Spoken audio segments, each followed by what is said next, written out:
Hello, my name is Jake Barron, and today I will be presenting to you why we should support our space programs more than we do today. If you look up there, you'll be able to see a huge white rock. We call that the moon. Guess what else? People have walked on it, and they've left their footprints on the surface for all of humankind to remember.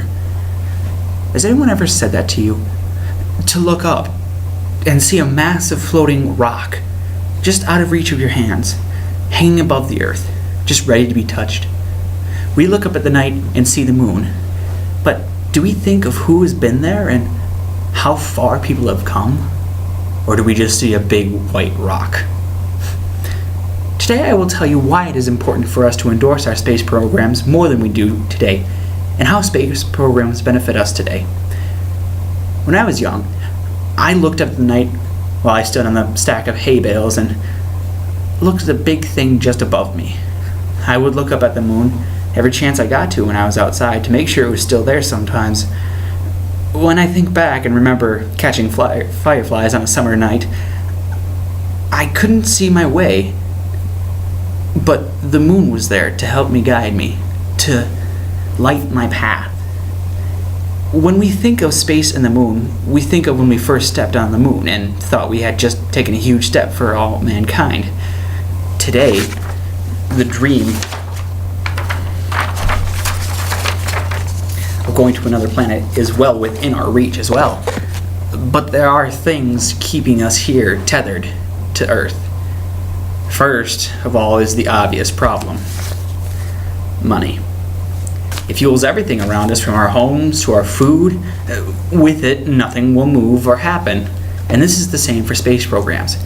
Getting endorsements for an idea is one thing, but try explaining to Red Bull why it would be beneficial for them to send a gigantic rocket to an uninhabited piece of rock that they can't even see. What good of advertising or money benefit for them would come out of it? People often overlook the fact that without space programs, we wouldn't have developed some of the things we take for granted every day.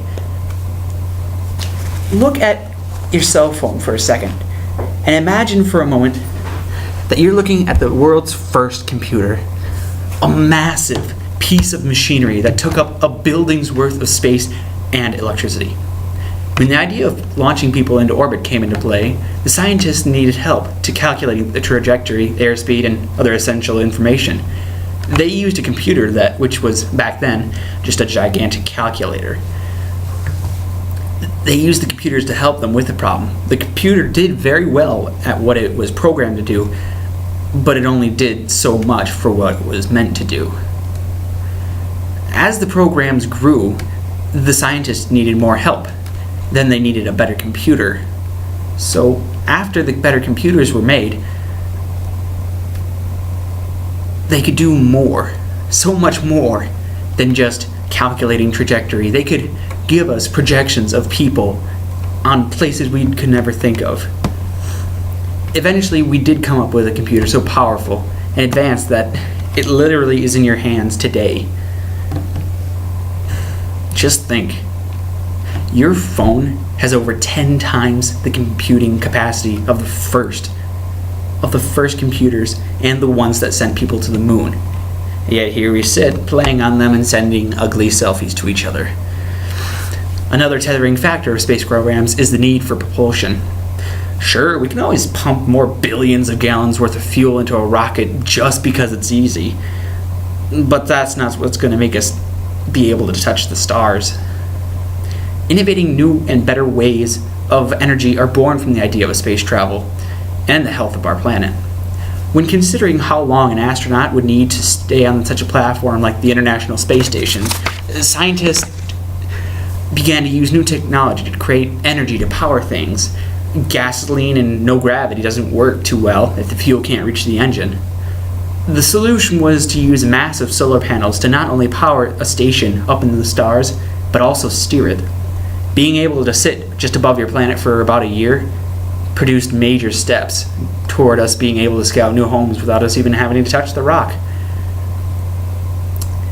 However, there are problems with space travel that have been sent to, well, let's just say overthinkers.